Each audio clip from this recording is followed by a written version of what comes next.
All right. Hello and welcome to my show, How to Market Your Life Coach Business. I'm Ashley Jangro, your host, and we are hearing from TaVona Denise today, a successful life coach and friend. And we're going to hear from her. How did she do it? TaVona, thank you so much for joining us today. I'm so happy to have you here.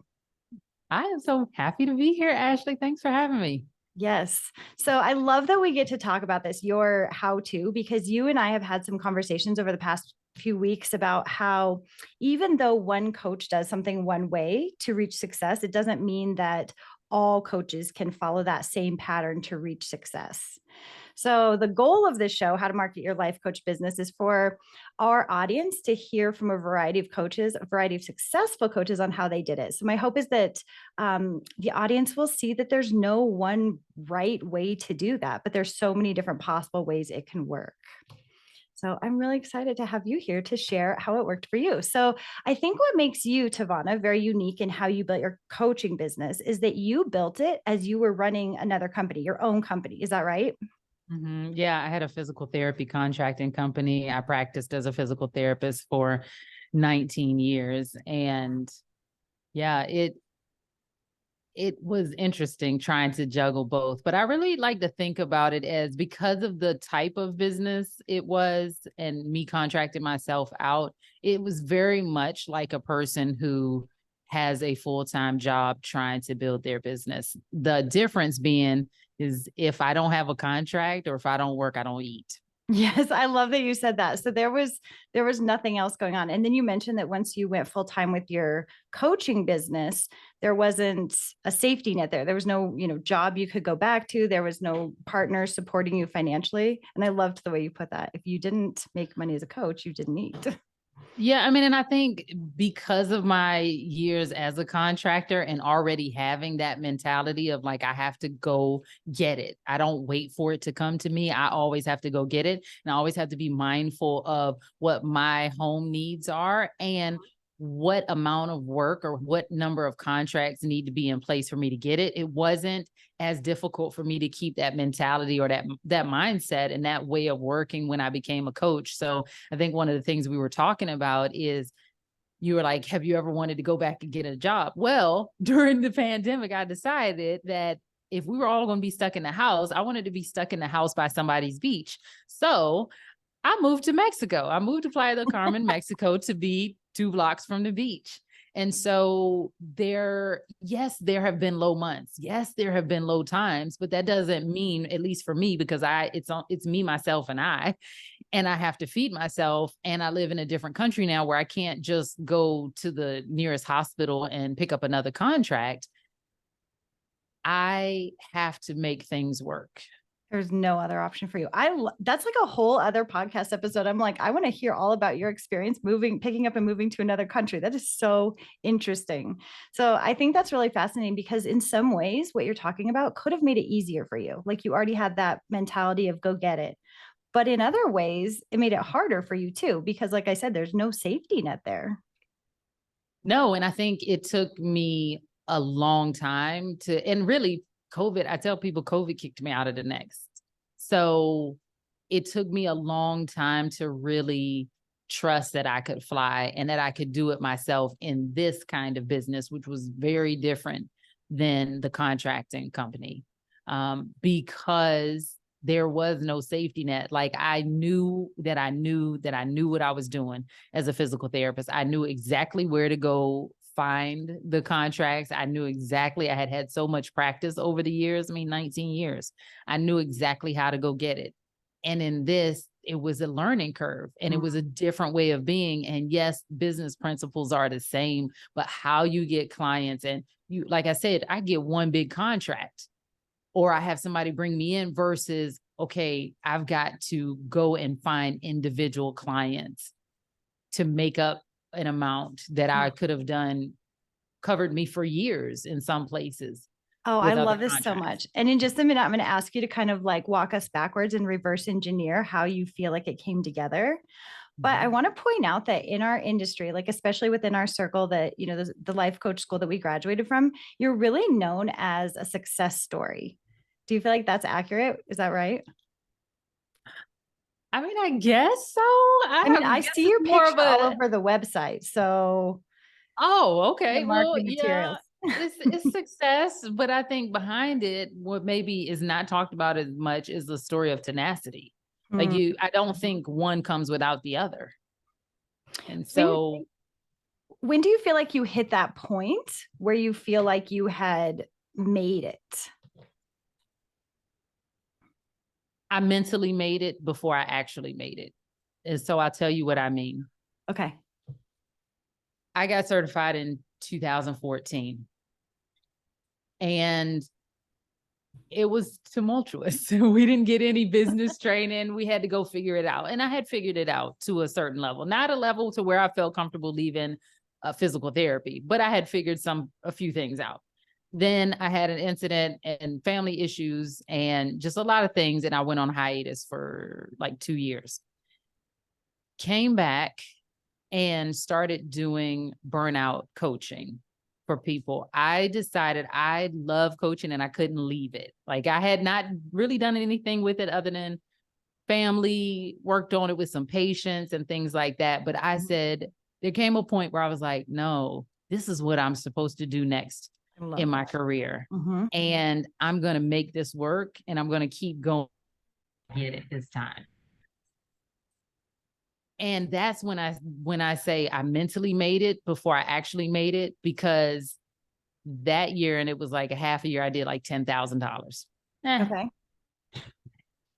The next year, it $40,000, where I decided I'm really going to make this work. The next year, I did. Do you know how much I did the next year, Ashley? I'm guessing that's what I've seen on the website. What was it? 200, That's 200,000. amazing. So you made 10, then 40, then 200,000. Yes. And that year that I made 40, you couldn't tell me nothing. You could not tell me that I had not made it, because I was doing just under half of what I had made the whole year as a physical therapist. Uh-huh. And so I was like, if I did it this year, then I know that I'm going to be able to do better next year. Now, I had no idea I was going to 5X it, but you So couldn't tell me amazing. anything. And that's where I was like, I knew I had mentally made it before I actually made it. I love this so much. I always tell people that I made this decision once I graduated from the life coach school, once I was certified, I'm going to be a wildly successful life coach. And there was no other option. So even though I had a similar first year, I made, I think 19,000 my first year. I was like, doesn't matter. I'm already wildly successful in my mind. I love that you said that. So if we were to reverse engineer, how did you do that? How did you get to that 40 and then go and then 5X that 40? So in order to fully reverse engineer it, I have to say that I had my first business before I had my physical therapy license. Like somewhere in my mind, just like you said, you made a decision you were going to be a successful life coach. I just knew I was going to be a millionaire, and I haven't made it yet, but I know it's coming. And in a business. And over the years, I've tried different businesses, and some of them have been multi-level marketing. I had an alternative fitness event company. Of course, I had the contracting company for physical therapy, and then the coaching business. Uh-huh. And each one of those types of businesses taught me a different skill. So network marketing, multi-level marketing, however you want to look at it. The word network marketing is part of the thing. Like I learned how to network. I learned how to make friends. I learned how to talk to people. I learned how to build a network, build relationships that ended up building my business. So I learned that. Then I took with the alternative fitness event company, I learned how to host events. I did them all over the greater Atlanta area. I learned how to get people to come. We had 500 women in that organization. So I learned how to host events and market events. The contracting company was another thing about, actually, I think I got a lot of practice in my coaching when I did physical therapy with my clients. So it was like each thing that I had done, each business that I had that I worked on gave me a different skill. Mm-hmm. And so then in 2018, 2018 is when I did the 10K. I decided that I was going to go all in on coaching. And it was a matter of just talking to people. Like for me, I love running my mouth. I love talking to people. I like the pandemic was awful for me being in isolation Mhm. because I'm a hugger. As a matter of fact, that year I threw away my free hugs t-shirt because I'm like, Maybe not right now. maybe not right now.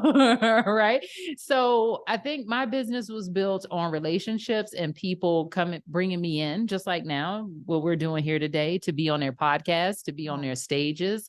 I spoke a lot in local conferences, in small lunch and learns and things Mhm. like that. Did a lot of speaking, did a lot of podcasts, and I just made friends all over the internet.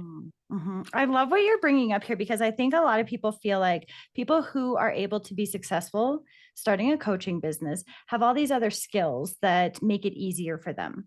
And I'm listening to and I'm thinking, yeah, you had skills, but you looked at those skills as these are an asset. Like you took the skills that you had from your previous role and you applied them to that. And I think that sometimes as coaches, we forget to do that. Like we get in here and we're like, it has to follow this specific path of how we start a coaching business. And we forget we have all, well, I did at least, we have all these other skills to draw from that we could use to build our coaching business because it's never linear. Yeah, I think it's a shame too, because it's almost like when we find out about life coaching or what it is, we completely drop all of our credibility, our confidence, our connections Mhm. from who we were and what we did prior to finding out what life coaching is. And, it's like you said something about the skills. I also want to point out that these were skills that were hard earned, hard Mhm. learned. Like, network marketing was not easy.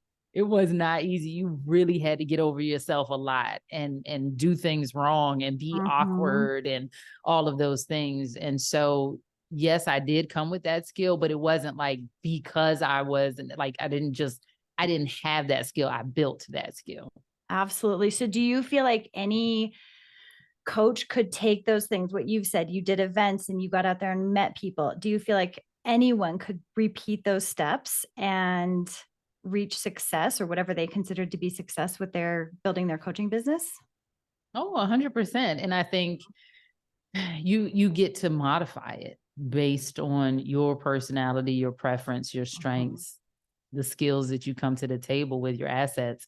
Because when I like to think about energy types in terms of introvert, extrovert, and Mhm. not to make introverts be timid or shy people. It's just like, where do you receive energy? Do you receive energy from being around lot of people, Mhm. or do you gain energy by being alone? Or like you Mhm. can be around people, but afterwards you need to go charge, Yes. Yeah. So that it's just a kind of matter of thing. energy. Uh-huh. Correct. It's not about can you not speak. Like, it Yeah. doesn't mean because you're an introvert, you can't speak in front of a crowd. That's not Right. what we're saying here. It's like, where do you feel the most rejuvenated? And for Mhm. me, like I said, being in COVID was awful because I want to be around all the people. So you're a And real then extrovert.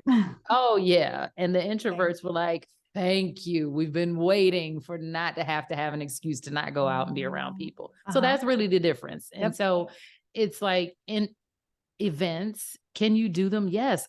I think if introverts can like Mhm. events, but they might want more like dinner parties. They Mm, don't mhm. necessarily want to have big conferences or raves or big weddings and big birthday parties. Like, that's Mhm. just not their jam. But a dinner party, they might be willing to do, or Mhm. brunch, something very small and intimate. So I wouldn't discount an event if you're an introvert. Even if you're an introvert. I love this. And what I'm picking up, the pattern that I'm picking up from you is that you focused a lot on building relationships and then trying things, being willing to fail, but then getting up and trying them again.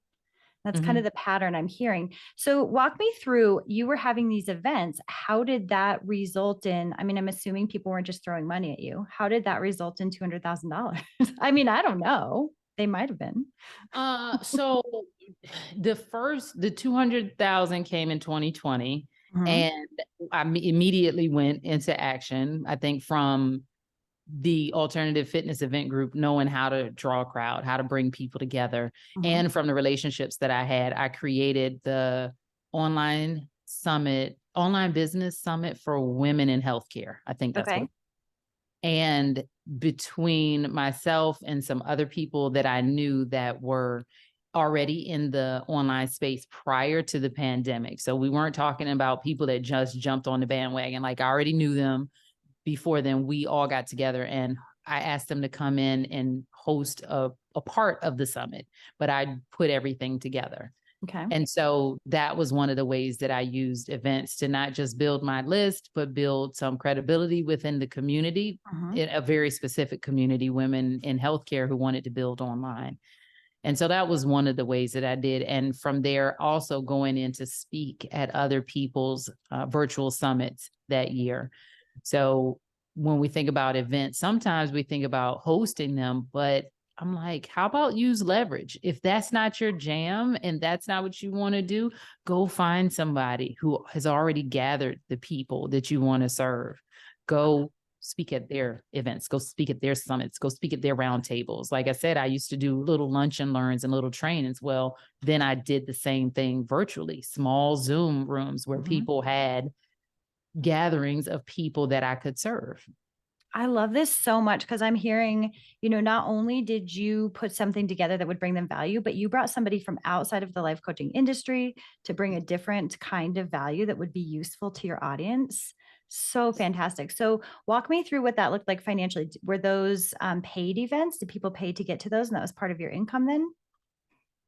I usually start with a free event. Okay. And so with the summit, I did a hybrid. It was a free event with a $97 VIP upgrade on the back end. Okay. So that was part of it. And then also because I was one of the speakers as well, there was an upsell on the back end. So there was another workshop that we were doing on the back end. Oh, and you were doing that together? No, each individual person had something. so many different things. So there was a free ticket, there was a VIP upgrade. So I got the proceeds from that. Then on the back end, each person could pitch whatever they wanted to because they were helping in different ways. So people had, the point of it was to show people the different ways that they could make money online now that everybody was online. And so people got to individually figure out, okay, well, I want to do blogging, or I want to create a course, or I want to do this or that. And they could purchase from the person there. I was an affiliate of some of those programs, so I got an affiliate commission of that. I also, being one of the speakers, had something for people to do on the back end. And so I did a workshop that was a paid event. Okay. So that's part of it. So then you were making money from that, making money from the affiliate commissions, which I love that you're bringing that up. That's my language because I come from online marketing background. So, so you were making an income from that. Then you had your workshop. Then beyond that, did you have a one-on-one coaching offer? What did that look like? Well, I usually did a hybrid. Okay. So I have never really been a one-on-one coach. If people work one-on-one with me, usually in a VIP intensive, okay, where we get in, we get stuff done, and you go be great.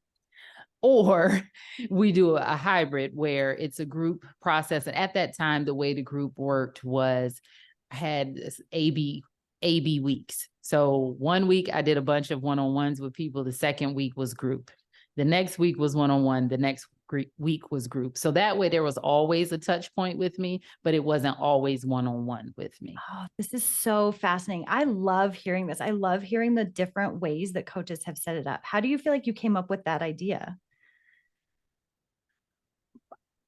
I just didn't want to do one-on-one every week. It was like trial and error, and like, this is my preference, and so I'm going to do it. I love that you were like, I can just invent what it's going to look like. That's fantastic. Yeah. Well, I think there was some value to having one-on-one because sometimes either people feel a little shy in front of the rest of the group, or me liking to be in people's business. Literally, I got to, in a one-on-one setting, dig a little bit deeper than I could in a group setting. I think also for me, at least as a selling point, they still had a touch point with me every week without me having to every week do something that I really don't enjoy doing every week. Like I do enjoy one-on-one because I want to be all up in your business. And the best way for me to be all up in your business is to be one-on-one with you. So we're screen sharing and looking at all of the things. But is that necessary every week? No. Do I want to do that every week? And then there was still the benefit of having the group session. So there was still that community feel Correct. and hearing other individuals get coached. This is fantastic. I love this. Coaching sometimes reminds me, I used to be, a long time ago, a classroom teacher. And once we graduated from school, we were just in our own classroom and we never observed other teachers teaching. We never really knew how things went. So from there on out, it was just how we decided things were going to go. And sometimes I feel like coaching can be like that, where it's like I invent what my program's going to look like, and then I get stuck in that mentality. So I love hearing how other people put it together. I think it's really interesting. Yeah, the same thing I think happens in healthcare in certain settings. So like I worked Mhm. in outpatient as well, where we would be in the gym and I could see what other clinicians were doing, or I could call them over to help me because it was more of a community kind of feel. But the last 13 years I worked in the hospital setting. It's me, the patient, their family in the room. Mhm. So it was exactly like you said. Okay, this is how I think it should go. We never Mm. got to see anybody else. And so I do think that that's one of the challenges in life coaching as well, is there is not as much mentorship or Mhm. collaboration in terms of like, hey, this is happening in a session. What do you think, or where would you Mm. go, or how would you approach that I was used to in healthcare? So I created it, and so I have those people that I bounce ideas off of, other master coaches or what have you. Mhm. But I do think that, even though this is an aside, if people have somebody to just bounce ideas off of, it would be so helpful. Oh, I agree with that wholeheartedly. And I hope that, coaches that are listening right now think to reach out to someone and say, let's just start that collaborative relationship, because it's so incredibly helpful, even just to hear from other coaches. How are you doing it? So I think that's great. And I appreciate you sharing all of that. So then if you were to kind of, I don't know if you even know this, but if you were to kind of break down how that $200,000 that year came about, how would that break apart? It would probably break a ooh, I can't even give you percentages. I do know there was some from what I just broke down with the summit. Mhm. I also was only going for 100,000 that year and did 200. So I did $102,000 launch in July, I think it was. And so Congratulations. That's thank amazing. thank you. That one was, I sold some people. Yeah, I think I sold that same program. So the hybrid that I was telling you about, Mhm. where it was 6 months. It was a 6-month program. And it was just a hybrid between one-on-one and group. Oh, this So is I so think that amazing. was really it. So if I were to walk backwards, if I were to reverse engineer what you're talking about, you were saying you built relationships, you Mhm. tried a bunch of things, you hit on events as something that were really successful, collaborative events with other people who could provide useful information to your audience, even if it wasn't life coach related. Then you Mhm. went from there to starting you did workshops, and then you started this group program, or a Mhm. hybrid group slash one-on-one program, and then had $100,000 launch. That's amazing that you were aiming for 100K that year and made it to 200. What a cool year. So I think that that's kind of reverse, taking it backwards. Oh, the other thing you mentioned in there was you used those events to really build up your email list. So was that something, did you feel like you had sales coming from your email list, even if you weren't maintaining face-to-face or, Zoom face-to-face relationships with those individuals? Um, I I can't say that the email list is 100% what sold things, but I think it kept me top of mind with certain people. It got me more Mhm. opportunities, like even some of the collaborative people that I don't even realize are on my email list will respond every once in a while to Mhm. an email. I'm like, wait, you're on my email list? You're reading what I'm watching. So yeah, I used it to build my email list to a certain point. And I actually, now that I think about it, I don't really have lead magnets like normal people, Mhm. like PDFs and stuff like Yeah. that. My events are my lead magnets. Mhm. I And love so that. that's kind of how I build my list. It's so interesting because I talk all the time about the importance of an email list, because you always need that way that you own to get a hold of people. So it's really interesting to me to hear, here's how I used my email list.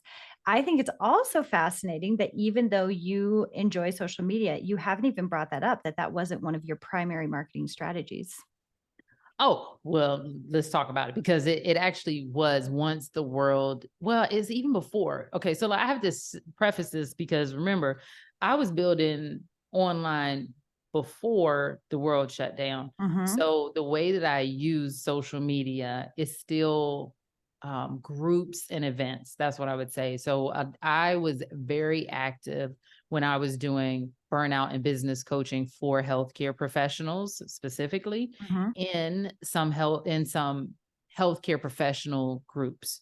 Okay. So groups that were designed for non-clinical healthcare professionals looking for alternative careers. Mhm, This is before the pandemic. So I was already entrenched in those groups, and those leaders asked me to do trainings for their groups or write guest blog posts for them because they saw the content that I was adding to the group. And when I say mhm. content, sometimes it just means answering certain questions in a certain way.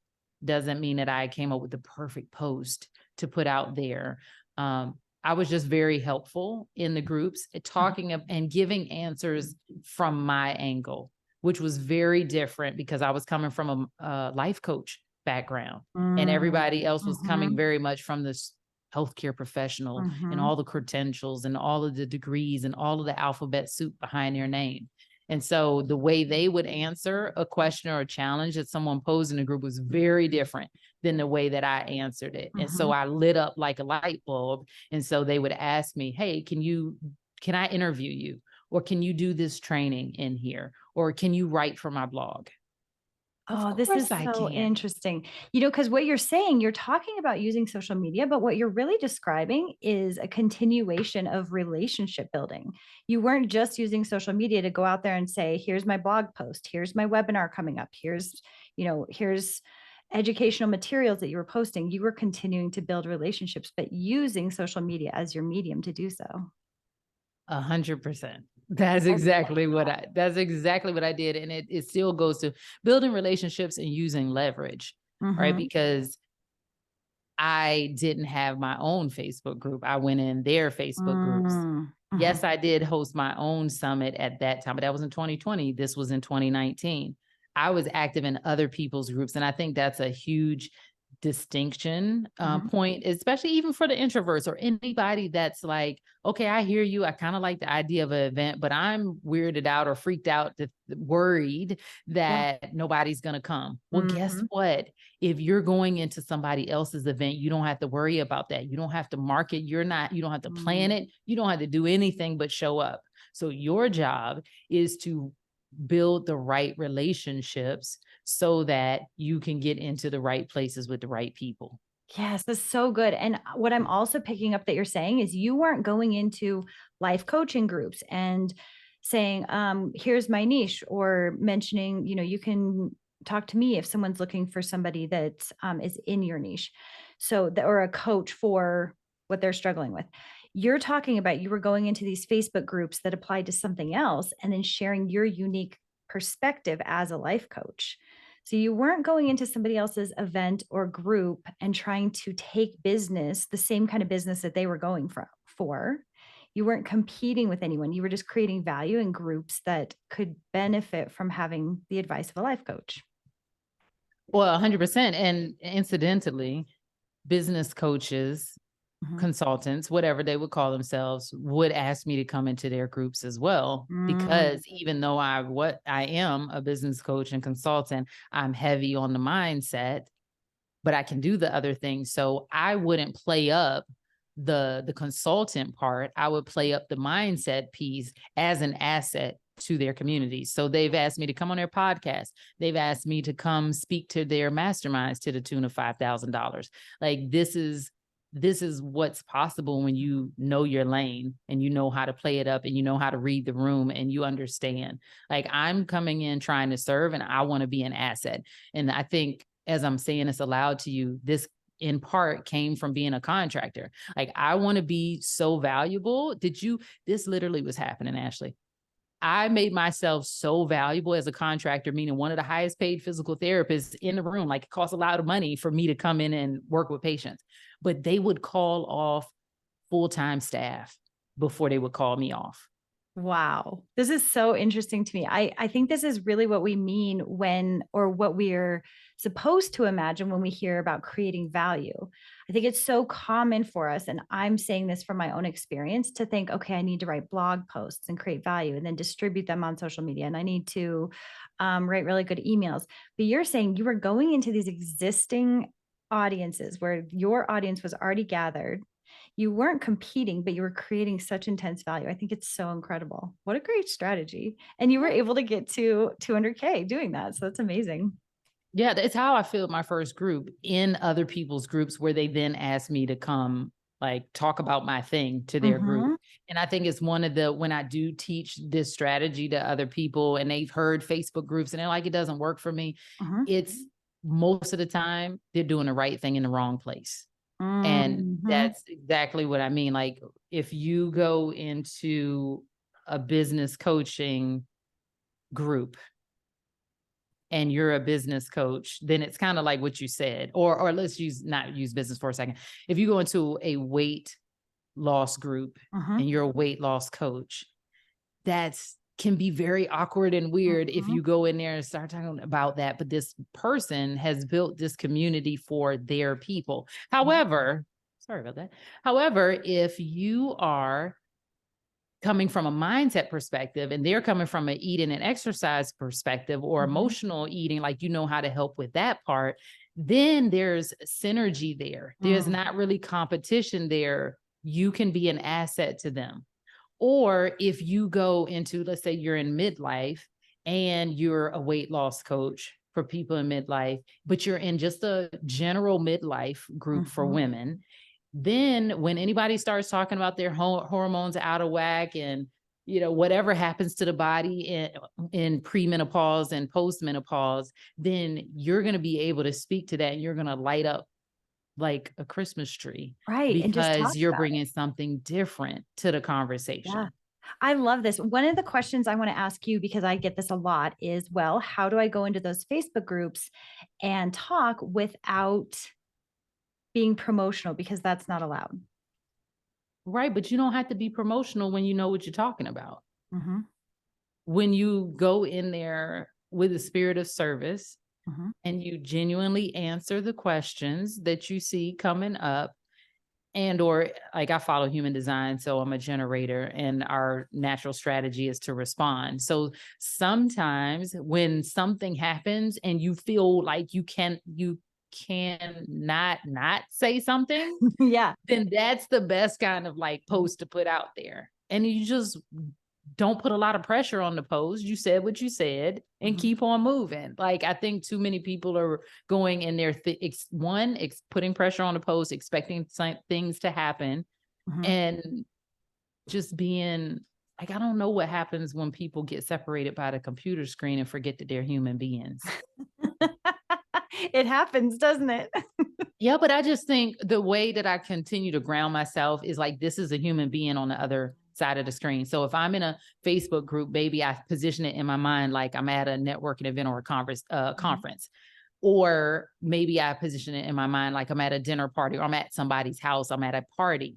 mhm, It is natural, at least for many Americans, to talk about business at a party. mhm. So I would just talk to them as if I was at a party. And after a while, like, at least I'll go back to a physical therapist for a second. We might talk about somebody's knee or back pain or whatever at the party for a little bit. But Mhm. after a while, you're going to say, you should probably come to my office, because there's but so much I can do with you or talk to you about here at this party while I'm 3 glasses in. Yeah. It's normal, it's natural to refer them Yes. to the office. You're not going to ignore them. You're not going to not talk about it at all. But after a certain point in the conversation, like, let's just take this to the office. Just come Mhm. see me on Monday. I have a opening, or here's my business card. So do you feel That's like normal. similarly, there's kind of a natural moment where with someone you might be like, okay, this has turned into a conversation that I'd love to have a phone call with you about, or I'd love to hop on a Zoom call with you at some point and talk about this further. That's exactly what I'm saying. Yeah, I love it. And so it naturally, sometimes, not always, right? But it naturally leads to, let's take this to a one-on-one conversation, which in your case would lead to some sort of offer. Is that right? Yes. Well, because we were talking Mhm. about a problem they were having at the Mhm. party that I know I can solve. I love this. And so, you talked about, you and I have talked about before how you would kind of run those calls as you might an appointment for someone that you were going to offer physical therapy to. So you were like diagnosing their issue and then giving them and then telling them this is how I can help you. So it's as simple as that. It is literally as simple as that. That's so But that's how amazing. my brain works. That's how Yep. my brain has worked for Mine too. I love it. 19 years. I think it doesn't have to be as scary or complicated Yeah. as we've made it out to be. It really for me is literally just Mhm. listening. What is the problem? Like Mhm. what is the problem as they describe it? And also my brain is like, well, what is the real problem? Mhm. Right. So what is the problem as they describe it? What is the real problem as Mhm. I hear it? And what do we do about it? I love it. And then can I help them or not? And if Right. I can, I'm going to Do tell you them. want my right? Do you Mhm. want help with this? Yeah, that's fantastic. This is so great. So I want to ask you my favorite question. If you were to, so we've kind of reverse engineered all the things you did. If you were to completely start over, all you have is $1,000. Your food and housing is taken care of, so you don't have to like go back into the hustle mode. Okay, Right. but you have $1,000 and you want to build your business back up. What do you do?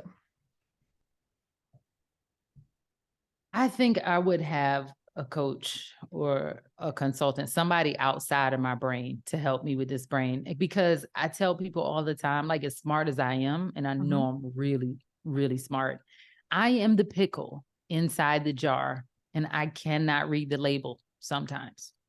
This is so amazing. You said that to me a few weeks ago, and I've used that phrase so many times since then. I'm the pickle inside the jar, and I can't read the label. So you would spend your $1,000 on getting help from someone else so that they could help you make your plan with you. I love that. Mhm. I love that answer. That is fantastic. So I think you have provided such an incredible amount of value just sharing how you did this and talking about, you started with relationships, you built up your email list, you did events, you used other individuals' events as well as pulled in people who could offer different value than you could offer, but that your audience wanted.